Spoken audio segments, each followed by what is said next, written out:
Hello, and welcome to the Living Well Show, the program that strives to empower adults to live life on their own terms.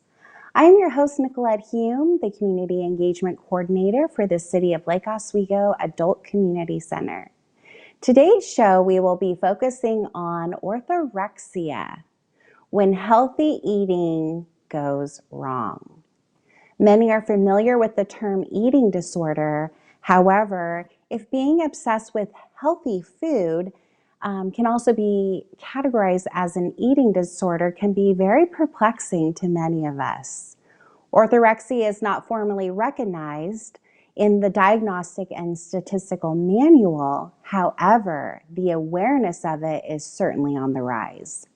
Today, you will learn about what orthorexia is, the signs and symptoms, and what to do about it if you suspect yourself or someone you know may be struggling with this. I would like to introduce today Renee McGregor, all the way from England, who is a leading sports and eating disorder specialist dietitian with 20 years experience in working clinically and with performance nutrition with Olympic, Paralympic, and the British Commonwealth teams. She is also a best-selling author of Training Food, Fast Fuel books, and the new book, Orthorexia, When Healthy Eating Goes Bad. She also regularly contributes to British radio and TV, including Newsnight and BBC's Five Live. Renee also recently appeared on the BBC's Living with Bulimia documentary. Thank you so much for being with us today, all the way from across the pond and across America. Thank you so much again for being here. Thank you very much for having me. Yeah, that's quite an introduction. So before we begin, if you could share with us what got you interested in, working not only as a dietitian, but in this new aspect of specializing in orthorexia and eating disorders. Oh, well, it's quite a long story. I guess I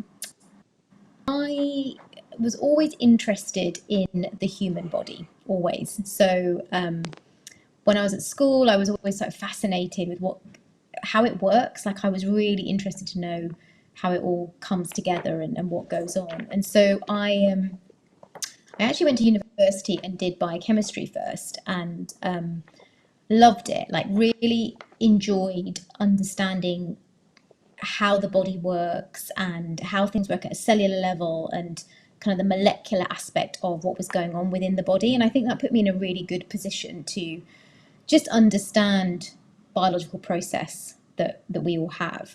But I always knew that I probably wanted to work with people, and I'm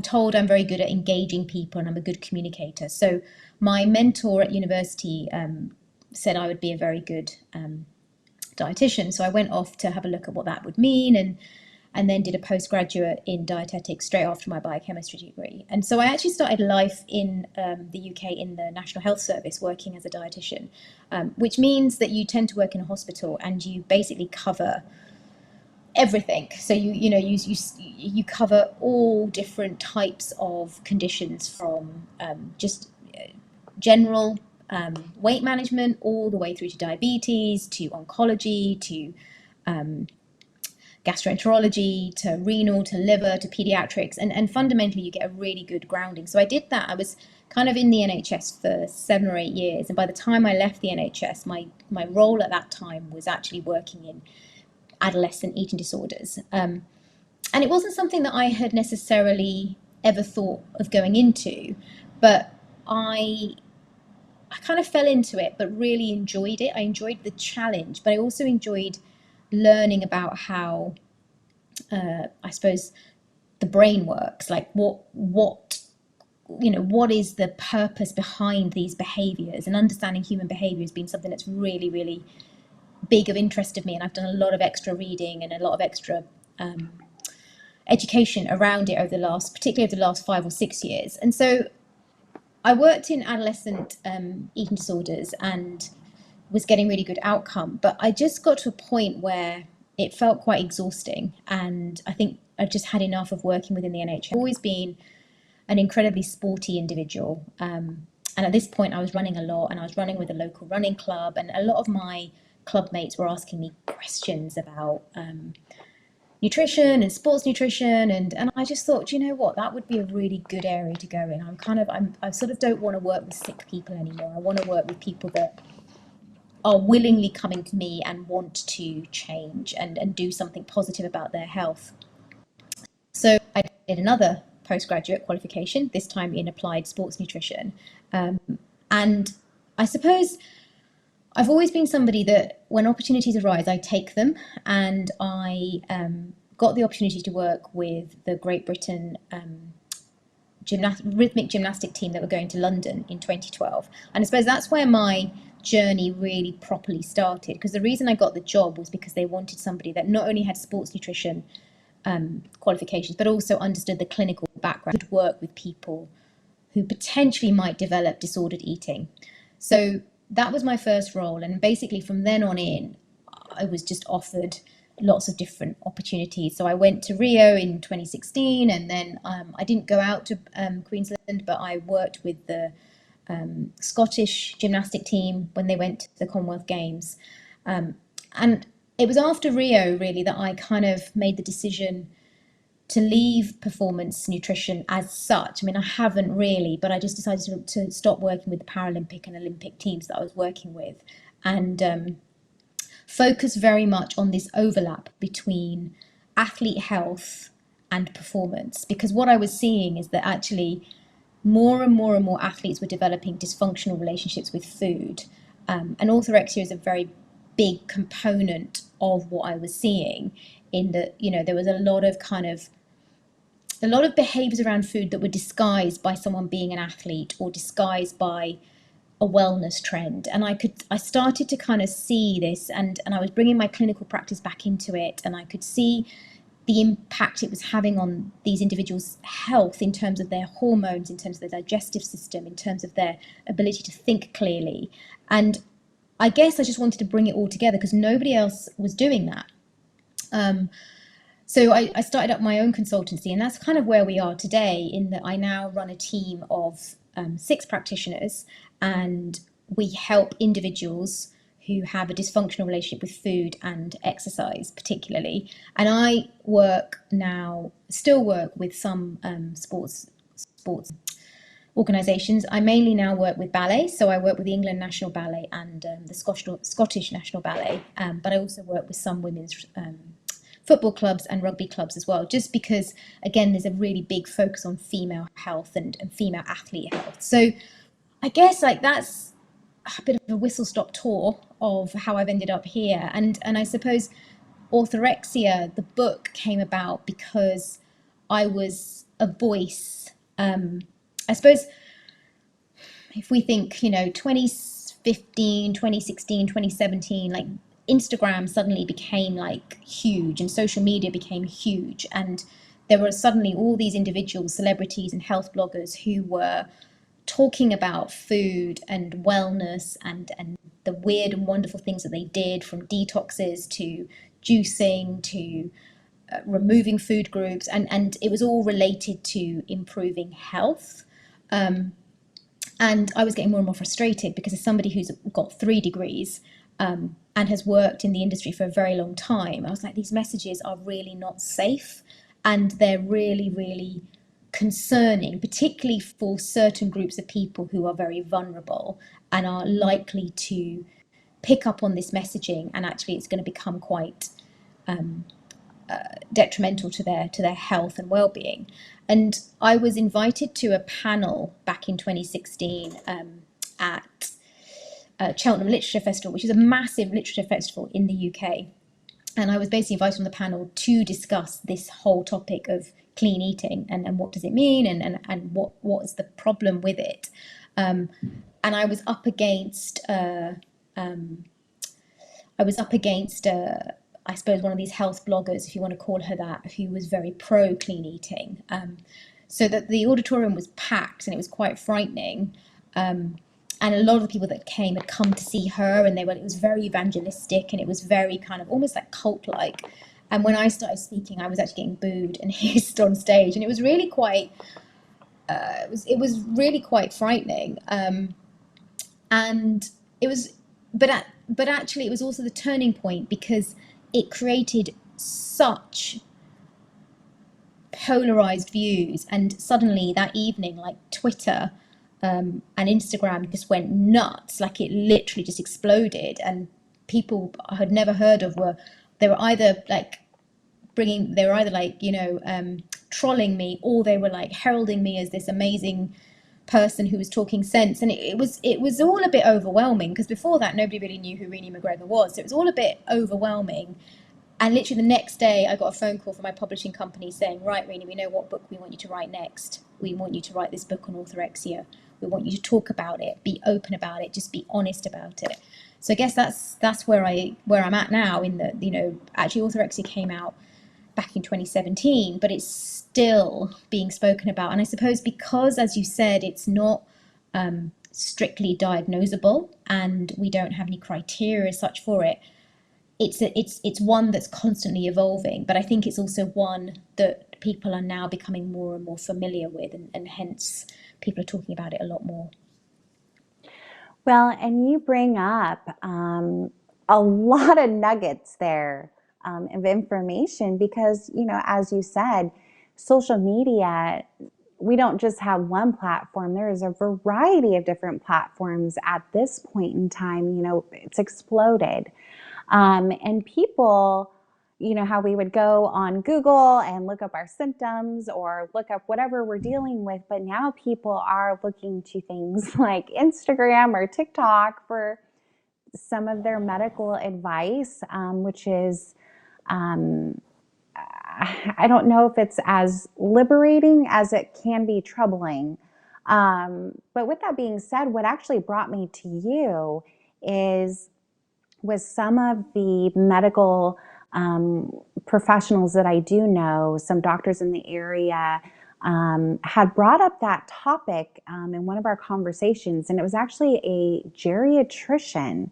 So someone that primarily sees senior citizens or older adults, and she was saying that she was seeing this more and more within her office. And I thought, what? That seems so crazy. But because sometimes when we think of eating disorders, stereotypically we see movies about it or articles about like these young women dealing with this. But here we're seeing this, like this colleague of mine,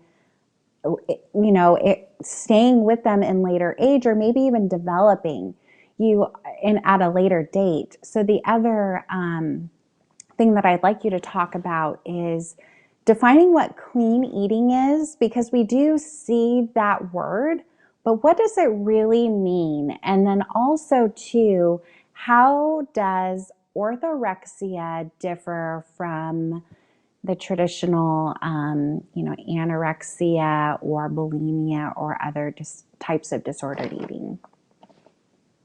So maybe I'll start with that question first. I think it's just kind of good to sort of define what orthorexia is. And orthorexia is very much like, when you look at the definition, it's the obsession with eating purely or correctly. And I suppose that's then what has brought on this whole aspect of hashtag clean eating, which is where this all started, to be honest, is that, people in the fitness industry, health bloggers, food bloggers, celebrities were starting to always go, hashtag clean eating. What is clean eating? I mean, if I'm being brutally honest, I still don't really know, because it's not something that I particularly advocate. I think when you strip it back, what people often say clean eating is eating purely and unprocessed. But when you have orthorexia, you take that to a very extreme level. So what I was seeing in clinic, or still see in clinic, it's not just about kind of not eating processed, it's actually avoiding certain food groups. So avoiding dairy or avoiding sugar or avoiding carbs or even getting to the point where, like the one that always sticks out to me is kind of like sugar. You mustn't have white sugar, but you can have, unrefined sugar. And it's like, well, I have questioned a number of these celebrities who say that. And well, how does maple syrup, for example, differ from white sugar? Because actually they're processed in the same way. Maple syrup still needs to be extracted from the maple tree. Sugar is extracted from the sugar cane plant. So there's actually very little difference in it. And when you look at them per 100 grams in terms of energy, they're exactly the same. And then people will say to me, yeah, but maple syrup has like magnesium and all these different nutrients in it. And it's like,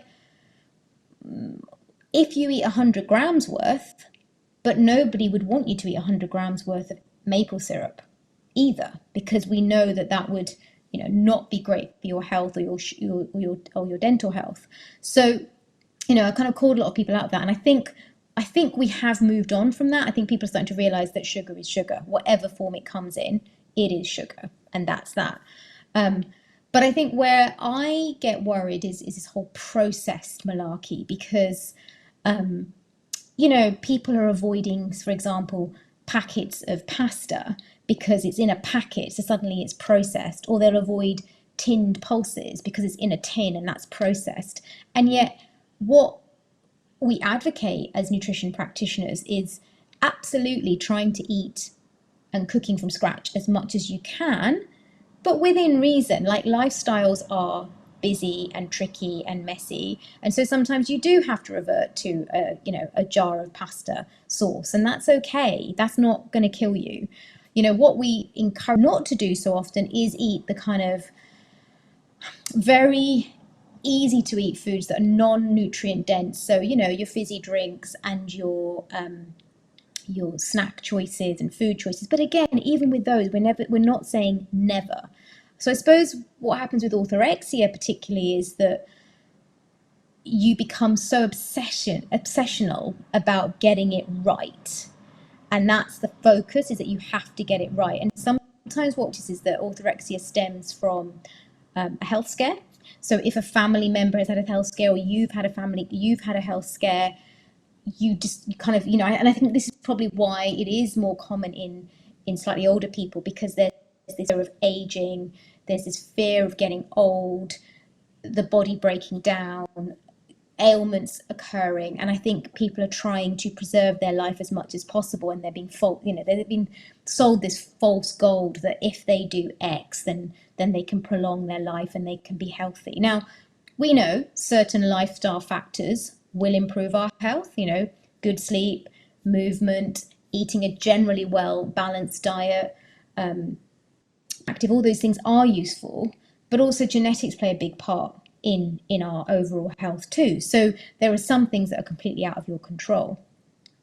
So I guess it comes back to, when we look at the kind of, there are some similarities with other eating disorders like anorexia and bulimia, in the sense that there is still this fundamental need for containment. I prefer to use the word containment rather than control, because I think control is bandied around quite a lot, but actually it's not about control because you're completely out of control. It's actually about distracting and denying difficult feelings, and that's a very common theme in all eating disorders. Even if we go to the opposite end of the extreme and talk about binge eating disorder and obesity as well, it is very much a distraction, denial from emotions that are very difficult for that individual to comprehend and process, and sometimes not even on a conscious level. So I think that's something that we have to be mindful of. What we do see with orthorexia is it does tend to have a much stronger link with compulsive obsessive disorder, very kind of strong link to this obsessive nature in an individual, and the more perfectionist you are, the more potentially susceptible you are to developing orthorexia. And this is some new findings that we found as part of the international task force, is kind of what we're starting to see. So the commonalities are kind of the causes behind it, but the process is different because with anorexia, also there's this extreme fear of being a normal body size, and then the very irrational thinking that comes along with the rapid weight loss. With bulimia, there's this kind of need to purge and kind of cleanse yourself and kind of get some kind of order in your life when life feels chaotic and messy. And with orthorexia, it's very much about trying to preserve health and this real fixation with health. And so it doesn't often, it's not often associated with weight loss at all. But we definitely see a tendency for exercise dependency more because, again, it kind of comes back to that need for health and that real kind of focus on health. But it's when it becomes obsessive to the point that it then becomes detrimental when it's a real problem. So when you were first talking about this and defining the different types of eating disorders, I just kept thinking, oh my goodness, it just sounds like, OCD. And I'm wondering if that's why it's so hard for the DSM to, put it as an official disorder because it has its feet in kind of two different places, the OCD area as well as eating disorder. Is that right? Is that what you may think? Yeah, I mean, it is definitely. I think initially, as a task force, we thought, oh, could this be a subgroup of anorexia? But actually, it's not because there's not this real obsession with body size and image, and there's not the distortion as such. So it's like, okay, it's not a subgroup of that, but there's definitely a higher tendency with the obsessive compulsive side of stuff. So absolutely, I think one of the reasons it's very difficult to create the diagnostic criteria is because of all the wellness trends. So, like something I've noticed is that, a lot more people in the UK are going plant-based. Now, there's nothing wrong with going plant-based because also we hear about the benefits of being plant-based, not just for our health, but also for our environment and sustainability. But what I've seen is more and more people going plant-based as a method of trying to restrict their nutritional intake. So it becomes a method of disguising that actually they've got orthorexia because they use they hide behind the wellness. Well, I'm plant-based because it's better for the environment and it's better for my health. But when you start to watch them eat, actually they're not balanced. They're not including the dairy alternatives that are necessary. They're not including the carbohydrates that you need for your gut biome and you need for your energy and your overall health. They're very much living on fruits and vegetables because in their mind, that is what makes you pure. That is what makes you healthy. So it's one of the reasons why it's so difficult to have this very clear diagnostic criteria because so many of the wellness trends that we see and hear now are caught up in it. And so we have to be careful about how we question people because, if someone asks me, do you eat healthily? The answer would be yes. And if someone asked me, do you eat fruit and vegetables? The answer would be yes. And someone asked me, like, do you exercise regularly? And the answer would be yes. Am I obsessed about all of it? No, because I can still, have a beer, go for dessert, not run if I'm tired. And I have a very balanced approach and a kind of healthy attitude towards life. But when you are, when you have orthorexia, there's a lot of anxiety about changing your behaviors. So you have this inability to socialize because you don't know what food is going to be available and is it going to fit with your food rules.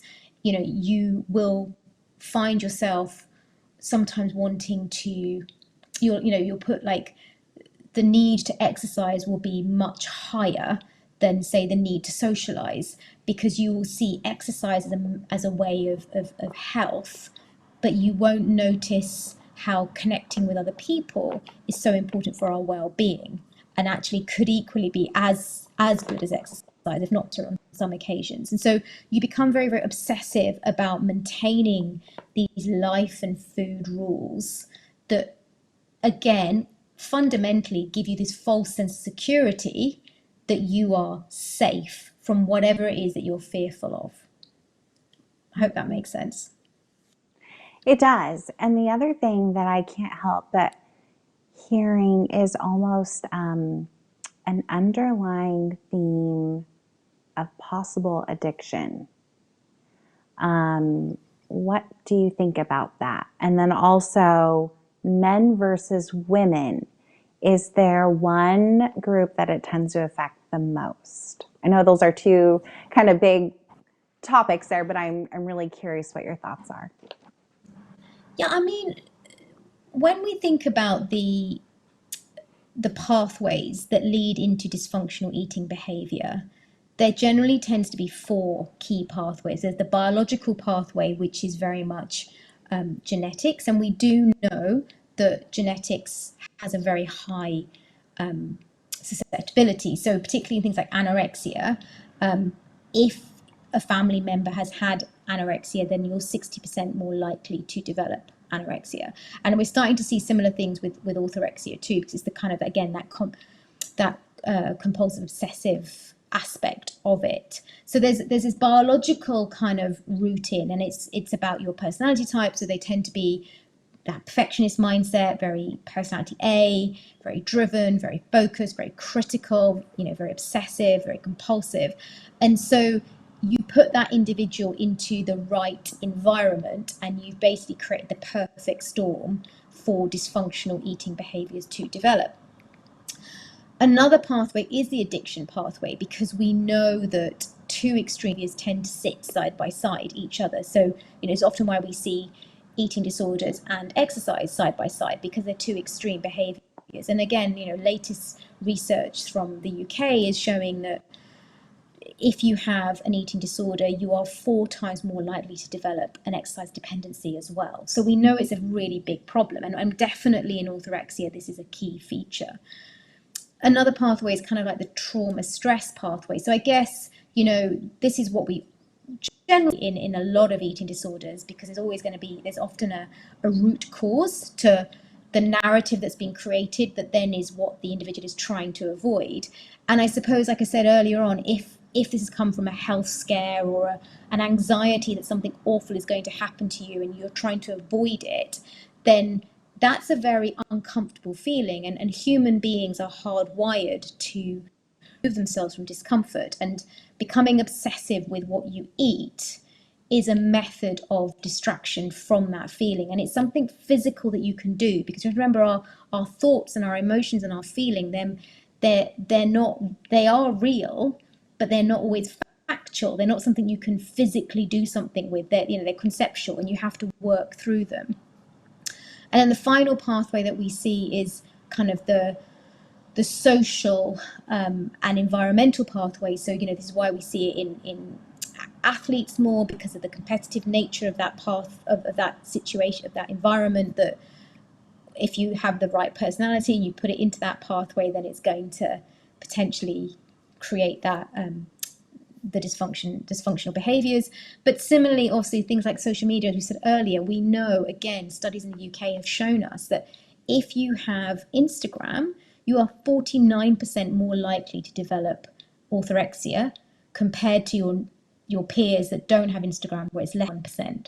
So that's huge, right? That's a huge disparity in numbers. So we know that social media does have a really big part in contributing. I wouldn't say it causes it, but it definitely contributes it. So there's definitely like these different pathways and how it develops, and this is why we see that slightly addictive personality type, is that more perfectionist personality type, where you're constantly cracking the whip, and you just, nothing you do is ever enough, and you have to do a bit more. So you might remove sugar, but you still don't feel healthy, so then you remove carbohydrate, but you still don't feel healthy, so then you remove dairy, but you still don't feel healthy. And you can't quite work out that actually the reason you don't feel healthy is because you are fundamentally now in low energy availability and your body can't function, because all you see is the kind of very obsessional nature of what you need to do. And when it comes to the split between men and women, it's a really interesting question because actually we don't know, if we're honest, we don't know the statistics. Again, because it's so difficult to diagnose orthorexia, we haven't got any stats on it. But what I would say is that it's definitely something I see in men, in that I see more men with orthorexia than I probably do see more men with, say, anorexia. And I think it's because, again, it's sort of, it's now hidden with the bigorexia and the body dysmorphia and the need to kind of be quite muscular and working out in the gym. And it's this all kind of, so again, it becomes it becomes very easy to disguise, because it's like, well, no, I'm just working out in the gym and I'm just like, I want to get ripped or whatever it might be. So it definitely a lot more, definitely. That's a really interesting point, because we don't usually talk about men or see anything, regarding men and possibly having some type of disordered eating, or we always just see two extremes. You either see people who are, anorexic, or people who are severely obese, and really everybody in between can potentially be right, dealing with something. And then also with addiction too, because we always think of the major addictions that you see with, drugs, alcohol, maybe gambling, smoking.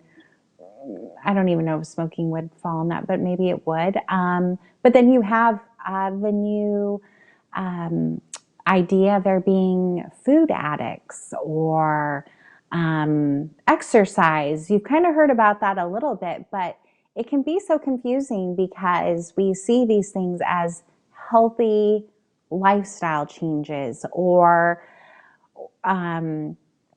people trying to, it almost seems like as modern culture kind of steps away from its traditional religious roots, that we've kind of replaced that with this religiosity, if you will, of how we live our lives, or how we, and that could be how we eat within our life, what we put in our body, exercising, as you're talking about. And it's not even the traditional way where, I shouldn't say traditional, but just before, where there would be like a basic gym, and you'd have a few bodybuilders here or there, what have you. But now there's these groups, of people that are of men and women working out together and having like this culture of extreme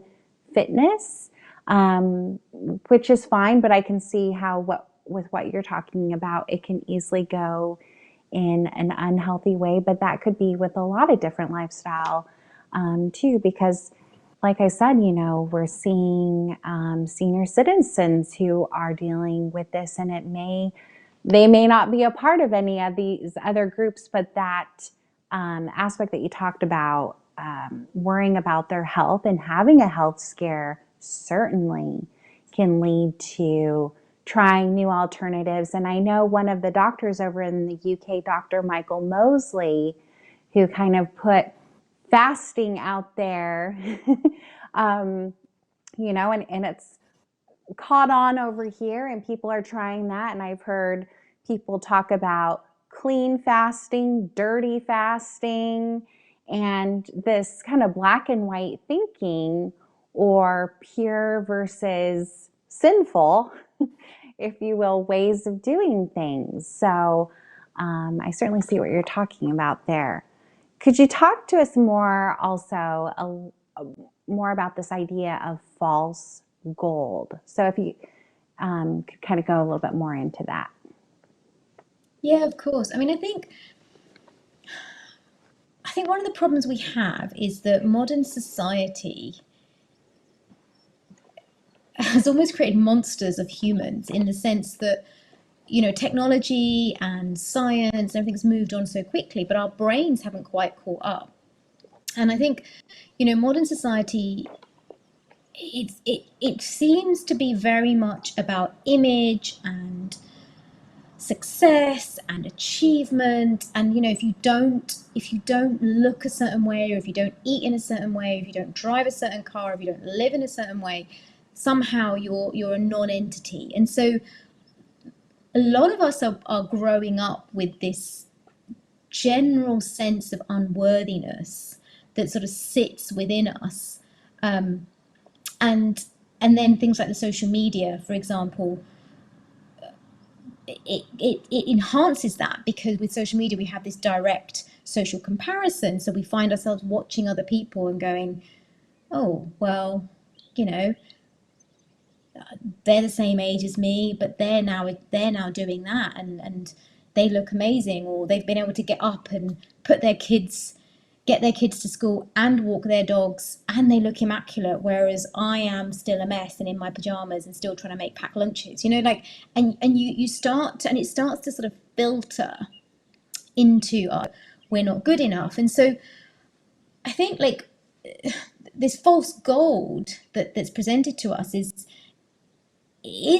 are these messages that, if you do fasting, somehow your life is going to be prolonged, and if you look a certain way, or if you're very pure about how you eat, then you're going to have glowing skin and you're going to have shiny hair, and these are traits that are seen as acceptable and more appreciated, and so somehow you will be happier, because you'll be more accepted by your peers and by society in general.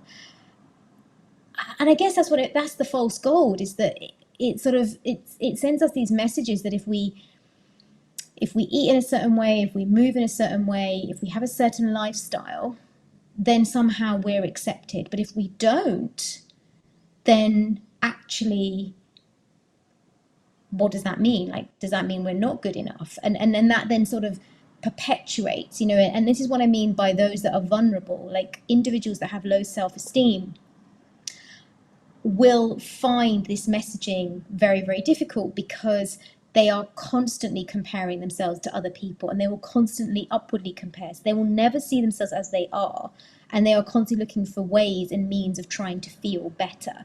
And so I guess, this messaging around food and exercise and body and lifestyle and wellness is trying to sell them this false hope that actually, if you do what I say, then you'll be like me, and suddenly you will be accepted, and you will feel better about yourself. But happiness doesn't come from how we eat or what we look like. And I think that's what people start to notice. That's when they come to Nick, like, they're like, I thought that if I became plant-based, I'd be healthier and I'd feel better about myself and I would be more confident. But actually, all I feel is exhausted and drained, and now my periods have stopped, for example. Or, I'll get a lot of athletes that will say, I followed the low carb, high fat diet because I was told it would really boost my performance. And then I get male athletes coming in saying, but all I'm finding is I've got no energy, my performance is dropping, and I'm not even getting the body composition gains that I thought I'd going to get. So, there's this pretense that this is going to happen, but the reality is it doesn't. But it doesn't happen. The individual doesn't always notice immediately that it doesn't happen because it's not the right pathway. They just think they have to go harder, and that's where that perfectionist mindset kicks in. It's like, well, obviously I'm not doing it enough, I need to do more, I need to push harder, and this is where it then becomes detrimental to mental and physical health. Well, and you really hit on, the fact that, yeah, we have that within ourselves to kind of measure ourselves where we are among others, and wanting a desire to fit in or be accepted of some sort. And that's just a part of the human condition. But then when you have things like what you were saying on social media, that the Instagram percentage that you may develop something like orthorexia is like so mind-blowing to me. And the fact that we also are allowing younger people to go on such things, and thinking that it's okay, but realizing that there could be some detriment to young people's health as well. But also too, it is confusing because we do see these certain trends, like you're talking about, plant-based, doing ketogenic diet, intermittent fasting, sometimes even combining all three into one, and not, for some individuals, not being as healthy as, or not feeling as healthy or well as they thought that they would. That it can feel really confusing as to what can I do? What should I do? And people feeling, at a loss for that. So if they are finding that they're trying things and it's developing into this type of orthorexia or just feeling at a loss, how do people overcome this? Yeah, so I think like the first observation of yourself is when you notice you have anxiety around changing your eat or maybe missing a gym session. And then you may start to notice that your health starts to deteriorate. So one of the things that we often find is that when you have certain food groups, then you do go into low energy availability. Now people will say to me, yeah, but I can't be in low energy availability because my weight's the same, my weight hasn't changed. But what we don't appreciate is that actually the body works really hard for us, and when we do a lot of movement, particularly exercise, as well as kind of go into these restrictive eating patterns, then the body will always prioritize movement. So movement will continue, but a bit like the battery on your phone. Once it's on low battery mode, it starts to shut down all the non-essential apps, and this is what starts to happen within the body. That the biological function, the biological process within the body starts to shut down. So in women, you may notice changes to your menstrual cycle, and eventually a complete cessation of your menstrual function. And in guys, they'll notice things to their morning erectile function, because this also decreases. So, this is a good sign that testosterone has dropped. So these are some of the things you would see. And again, you might notice that you're getting more coughs and colds because your immune system becomes depressed. And if you look at blood tests, you'll see that your immune system has become depressed because there'll be a very low white cell count. Similarly, you may find that you get what is often termed irritable bowel syndrome, but it's not irritable bowel syndrome. It's irritable bowel syndrome like symptoms, but actually what's really going on is you have gastroparesis and dysbiosis. So what that means is that there's a very slow movement of food through the gut because there's not enough energy in the body to digest and kind of keep the movement of food through the gut. And so you do get this very discomfort and bloating and just really, really not very pleasant at all symptom. So these are just some of the things you might pick up on, or like I said, you may notice that mentally you feel quite exhausted, and you're noticing that actually your mood has dropped, and maybe your sleep has also been affected. So everything can become affected. And I think when you realize that something's wrong, the first thing is always try and go and get some help. And that may be that you need to go and see a physician first, just to kind of get some blood tests to see what's going on for you physically. But I think fundamentally, at the end of the day, all eating disorders have a physical component, but they also do have a psychological component. So you need to look at both side by side. And it's not just a question of here's a nutrition plan, off you go, because if the individual could do that, they would do that themselves. And I think it's about sort of unpicking and finding out what's the root cause here. Like, what is the underlying emotion that they're trying to avoid? And in a number of cases, I'm not saying always, but in a number of cases, it's usually fear of something, fear of judgment, fear of rejection, fear of acceptance, fear of failing, fear of abandonment.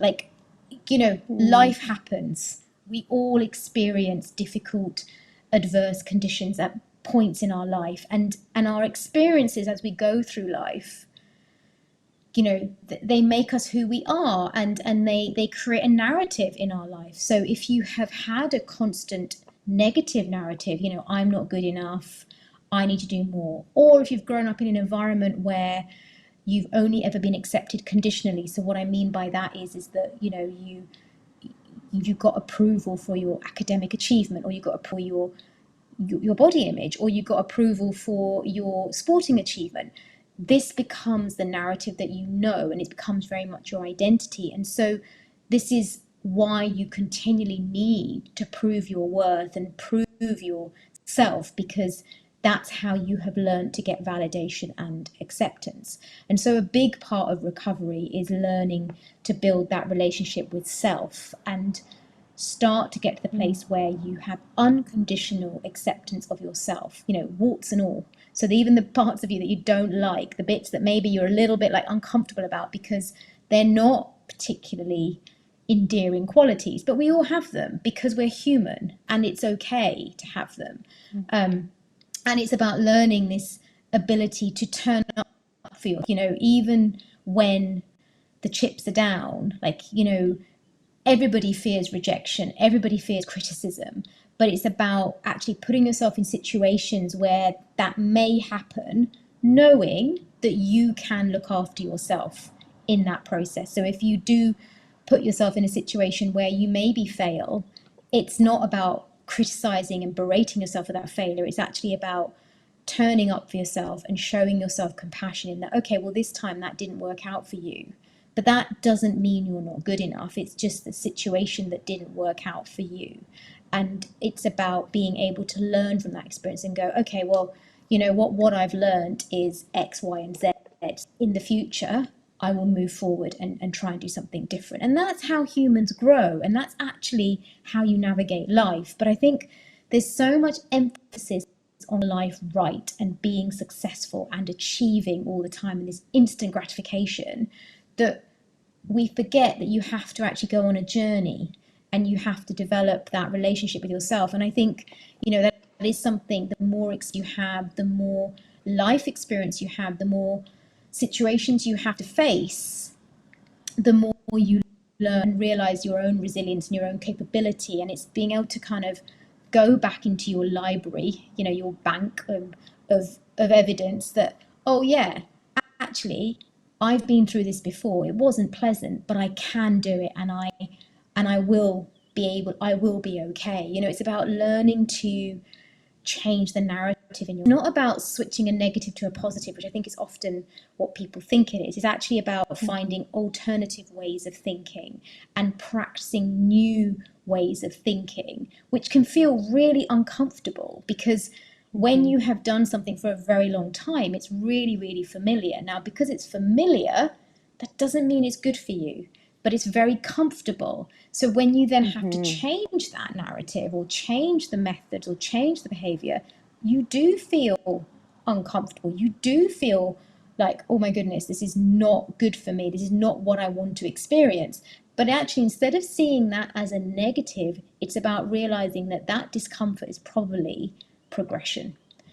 So recovery from orthorexia is a combination of, psychological work, nutritional work, and medical work, because it's about ensuring that we can fix you physically, so restore whatever biological functions need to be fixed.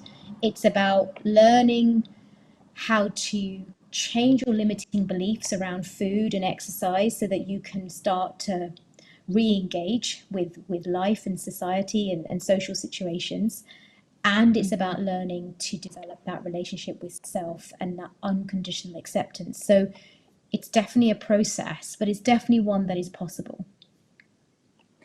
Well, as a dietitian, it sounds like you have your foot in so many different parts because, like you said, or it's like a trifecta, if you will. You have the medical, you have the dietary, and then the psychological. I mean, and really, I don't think when it comes to wellness, you can separate any of those things. I mean, it's all one pie.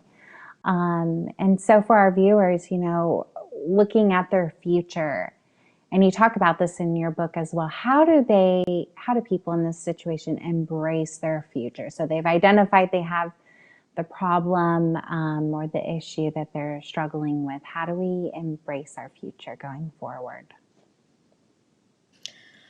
Well, I think it's like life is not linear, right? Mm-hmm. So nothing in life is going to be straightforward. And I think it's about seeing that for a start and realizing that life is not linear. It's about appreciating that you can't separate mind and body, which I think is what so many people do. They try and fix one without realizing the impact it has on the other. And I think for me, that's the biggest thing, is realizing that actually our bodies are not textbooks. They're actually really finely tuned, almost ecosystems is how I consider them, in that there's constantly stuff going on and you have to constantly tend to them and make sure that they are working and being looked after. So, you know, for example, if you decide to focus on a particular way of eating because you think it's going to give you better skin, let's say, which I do often see, and you remove food groups, that then means you go into low energy availability. That is then going to have a detrimental effect, as we said, on your biological function, and so will actually potentially stop you producing hormones that are really important for your skin. So you get frustrated because you don't realize that that's the problem. But actually, I think it's the thing I'd love people to really take away is that you can't separate body and mind, and you can't impact one part of your body probably without impacting another part of the body, if that makes sense. Mm-hmm. Well, and as we come to a close here, what are some final words of wisdom that you want our viewers to take with them? I mean, I would love for people to stop trying to achieve ideals, because, you know, fundamentally we're all different, we're all unique, and that's actually what makes us attractive. If we were all clones of each other, how dull would that actually be, you know? And I think it's about embracing your uniqueness. For me, that's a really big thing. And I think the other thing is realizing that our thoughts are not factual. So, you know, if you're constantly hearing this, I'm not good enough, I need to look more like that, I need to do more, whatever you're hearing, remember they're thoughts. Now, thoughts are not, they're not factual. They are, but our thoughts are created by the sound bites of information that are constantly around us. So if we are spending too much time on social media, it's the neurochemistry in our brain that uses that information and the sound bites to create these thoughts. So that doesn't mean it's real or factual. It doesn't mean it's real, but it doesn't mean it's factual. And so it's about unpacking. I would always say it's really useful to learn to unpack your thoughts. Like, where does that thought come from? What is the function of it? And do I have any evidence to back it up? Because I think that's the key thing, is that we become very, very good at cherry picking advice and cherry picking evidence, but is it really relevant to us? That's kind of what I would say. That's hard to do. You know, those thoughts can be so real and sometimes very intrusive. And I can see too people who, let's say, if they skipped, you know, a day of exercise or maybe indulged in that cupcake, a feeling of anxiety or guilt, or, you know, a sense of not being worthy now because they've partaken in, you know, having that cupcake. And so I think you really shared some very valuable advice. And yes, our differences are what make us, you know, exciting individuals to be around. It'd be so boring if we were all like each other or built like each other, or, you know, a variety of different things. Variety is the spice of life, right? Absolutely. Absolutely.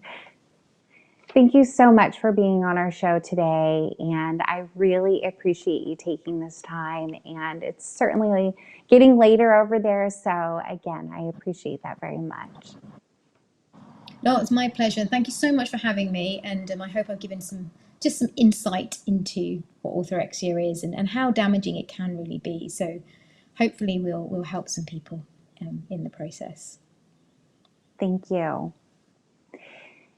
And as you've learned today, although orthorexia may not be seen as a formal eating disorder in the DSM, it is still important that if you or someone you know who identifies with any of these symptoms or traits, to certainly reach out for help, as this may have physical or mental implications if you don't seek out that help.